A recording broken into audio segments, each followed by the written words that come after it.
Hey friends, are we meeting in Chapel Hill in October? We should be. It's the ASCFG Southeastern Conference, and there are some amazing speakers lined up. The whole theme is the essentials of flower farming in warm climates, and it's gonna be a gangbuster.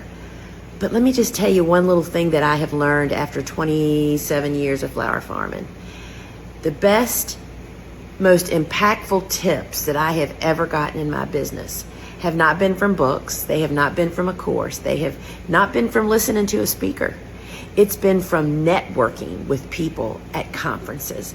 That's where you meet the people that are serious and doing the work.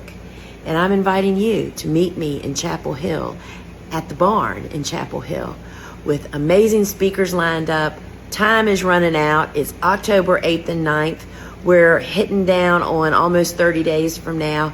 And I can't wait to speak about cool flowers, kick-starting your season, which is perfect for us Southerners, y'all. So I hope to see you there. Hop to it and register.